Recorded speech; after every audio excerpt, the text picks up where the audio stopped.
Imagine you're watching a movie. It's about a little depressed tween that gets sent away to live with her relatives in a little village near a lake just for the summer to alleviate her asthma. But really, it's more to help with her anxiety and depression, which are the underlying causes behind her asthma attacks. In the beginning, she's a bit of a reluctant participant in her own vacation, but then she makes a friend, Marnie. They start spending time together, talk. Marnie takes Anna on adventures, and are they just friends? Could they be? No, surely not. Marnie really opens Anna up, and in time, Anna is able to make another friend. But Marnie's existence is kinda weird. She keeps disappearing, being implied to be a dream. Her house is lived in by other people. You push these details out of your mind as you watch the movie because at this point you've decided you're not making this up. This random Ghibli movie that you somehow never heard of before is really gay. This all ends with betrayal, an apology, and an exclamation of love in the rain. Classic first love stuff. Of course I forgive you, Marnie. I love you. I love you. And I won't ever forget you. I'll never forget you. Ever. But then, just when you're the most sure this film has not been queerbaiting you, it drops the twist on your head, leaving you confused and very disappointed. It tells you what Marnie really is. And it's really weird. The film reveals that Marnie is actually Anna's grandmother's ghost in child form, determined to make it so her granddaughter doesn't grow up as lonely as she did. Marnie is now reliving the events of her childhood with Anna, unaware of who she's gonna grow up to be and the fact that all of this has already happened. And if that's true, if she's literally her grandmother, the earlier interpretation of the film being gay simply can't be true, right? It's way too weird. The story you thought was about the power of queer love is actually about the power of family and familial support and breaking generational trauma, which is still nice for sure, just not what you were hoping for, not what the film led you to believe it is. Maybe you still like the movie overall, but see the ending as a flaw, something that makes a big part of your enjoyment of the film basically just a headcanon. Maybe it ruins the entire movie for you altogether. Today, I want to argue for my interpretation of the film. An interpretation that sees the final reveal not as a retcon to the rest of the movie or a erasure of its queerness, but rather as a final puzzle piece that only strengthens the themes of the film overall. And I promise I'm not making some sort of weird incest hot take. Rather, I want to talk about what it could mean that Anna is changed by a queer child from another generation, one whose queerness was lost to time and repression, one who shows her she's not alone. But to talk about why I think When Marnie Was There is Ghibli's queer masterpiece despite its ending, I first need to talk about why it's a queer masterpiece in general, which surprisingly is kind of controversial. Part 1. What makes a queer romance? It's not really surprising to me that there are internet moms out there that think When Marnie Was There is a beautiful depiction of female friendship. What I do find surprising though is how many queer aware and even queer people themselves seem to think that the romance in the movie is unintentional at best or queerbait at worst. At least from Marnie's side. It's quite difficult to convince oneself that Anna isn't gay. If you've seen or have been a queer child, it'll be very obvious to you why. The vibes are just too perfectly accurate. But even without that knowledge, it's quite obviously more than subtext. The blushing at any instance of physical touch, the glances, Anna literally tells Marnie that she loves her more than anyone she has ever known. Marnie, I love you so very much. More than anyone I have ever known. While Anna's queerness is indisputable, the average viewer seems to discount the possibility of Marnie being sapphic as well. They think it's one-sided, a youthful crush. But why? Sure, Marnie blushes a bit less, glances a little bit less longingly, but all that physical touching that makes Anna blush so much, it's Marnie that finds any possible excuse to initiate it. Marnie calls Anna her little secret. In that final exclamation of love in the rain, Marnie is just as emotional as Anna. So why do people think that she is not queer as well? I think the answer is twofold: biphobia and gal pal syndrome. The first is quite a bit easier to explain and debunk. Marnie ends up marrying a man, Kazuhiko, her childhood friend who we are told she loved very much. And a lot of people use the fact that she ends up marrying a man as some reason to her not being queer. But that obviously doesn't make much sense because bi and pan people do exist. And I think it's doubly bizarre to say that Marnie can't be queer because she ends up marrying a man, considering the time period she grew up in literally left her no other option. Galpal syndrome is a bit harder to unpack. Basically, society has a reversed relationship with queerness between boys and girls. Anything is grounds to call a little boy gay, but almost any traditionally romantic gesture between girls is seen as just gals being pals. Gal pals! The impact of the first on guys is obviously terrible because, controversial opinion here, showing affection and being emotionally vulnerable are actually good things to do, both for the people you care about and for yourself. But the impact of the second on girls is also really bad, if in a bit more of a subtle way. Comphet, or compulsive heterosexuality, is one manifestation of this erasure of girls' and women's queerness. Basically, it's the near universal experience in lesbians and other women who like women of disregarding liking women as a possibility at all. All girls have these feelings about their besties, right? Every girl is a little bit bi, right? Just gals being pals after all. Gal pals!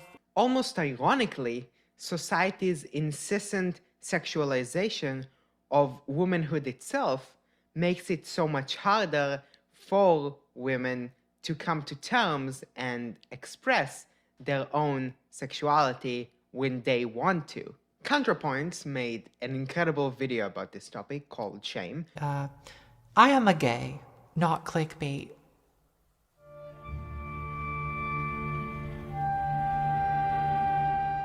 Which, by the way, made me realize I'm queer, and I'll link it in the description. But basically, what you need to understand is that this erasure of girls' queerness creates an extra obstacle for them to come to terms with their own sexuality. This mental gymnastics is, I think, what's going on in the discourse about Marnie, and also likely what's happening inside Marnie's own head. So yes, Anna and Marnie are both gay, but that only makes the question of why the hell did the writers decide Marnie should be Anna's grandmother more important to ask? And I think the answer here comes down, just like with Compet, to queer erasure. Part 2. Queer families. The experience of growing up queer is qualitatively different than most other marginalizations, in a pretty interesting and sad way. Growing up queer is really lonely. If you're a person of color, it's very likely that your family, or at least a part of your family, is too, and they can understand your struggles and maybe even give you community through them. If you're a woman, it's very likely that you have at least, if not a lot more, women in your family that you can learn from and use as a role model. If you're a religious minority, in most cases, some, if not all of your family are also that religious minority. But that's not the case with queerness. There is no heritable through line of queerness through family. Very often, there is no immediate representation of queerness in a queer child's life. In extreme cases, when there is no education or representation at all, a queer child might think that they are literally the only queer person in the world. How sad is that? And it's just not true. Obviously, other queer people do exist. They've always existed, and they will always exist. And they've experienced a lot of the same struggles that the baby gays of today are experiencing right now. But this knowledge has been taken away from us through public shaming and media censorship and incarceration and the AIDS epidemic and sexual violence and historical straightwashing and countless other instances of small and big erasure and violence. Anna thinks that she's alone. She thinks there are people on the outside and on the inside, and she is on the outside. In this world, there's an invisible magic circle. Those people are inside the circle. And I'm outside. She thinks she has no one to talk to. We hear her internal monologue throughout the movie, a thing very uncommon for Ghibli films, because if we didn't hear that, we would literally not know what's going on in her head. She never shares it with anyone else, up until she meets Marnie. But the truth is, she is not alone. Other people like her, anxious, depressed, gay, exist. They've always existed, and they will always exist. We just have to find one another and share our stories. And then there's Marnie. At the beginning, we think she's different from Anna. She's much more outgoing, much more adventurous. But we learn throughout the film that she's also harboring a great sadness. She's also been through a lot of trauma. Neglected by her parents, abused by her caregivers. When she shares these experiences with Anna, she's surprised to learn that Anna has not been through the same. She thought these were normal experiences. I have never heard such a terrible thing. I hope the maids and Nan do get struck by lightning. Hasn't anyone ever tried to frighten you before? No way! And definitely not on purpose. There's a beautiful scene in the film when Anna and Marnie share each other's trauma and comfort one another. They both occupy the same part in each other's development. They are mirror images of one another. Except for Marnie, this never actually happened during her life. She died thinking she was alone. It's a what if for her. But thanks to her, it's not for Anna.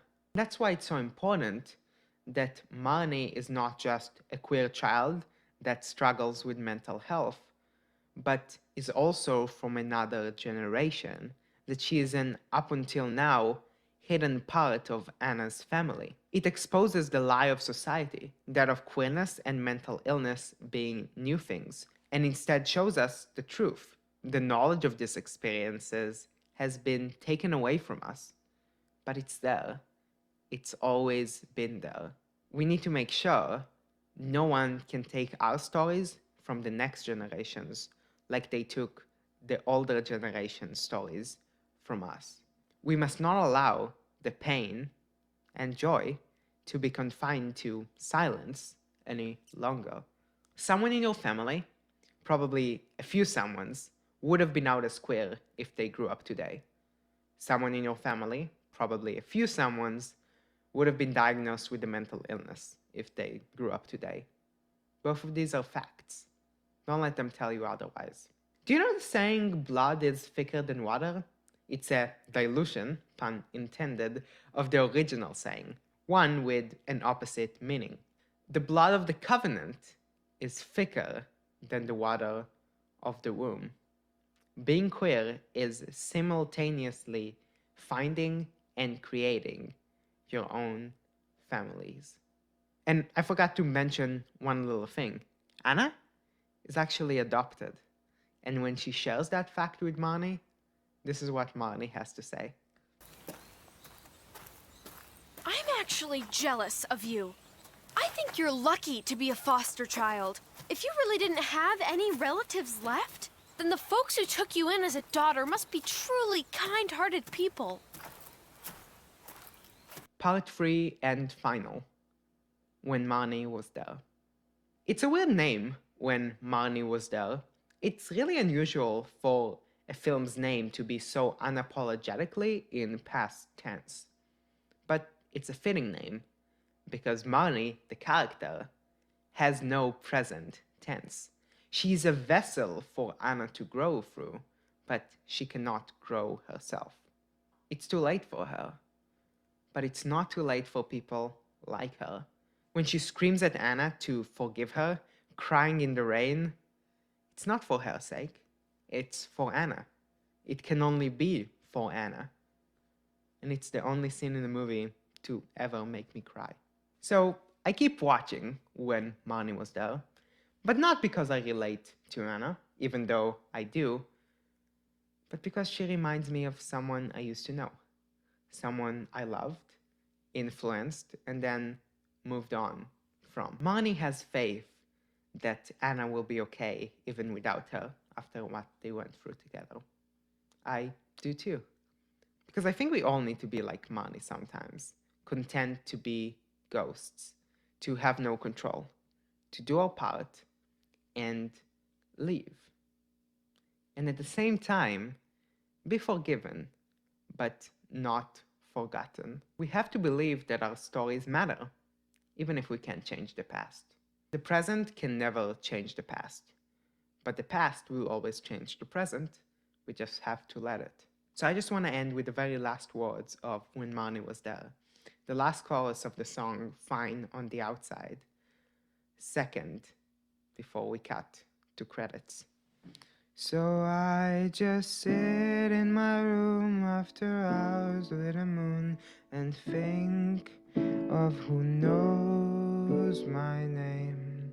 Would you cry if I died? Would you remember my face?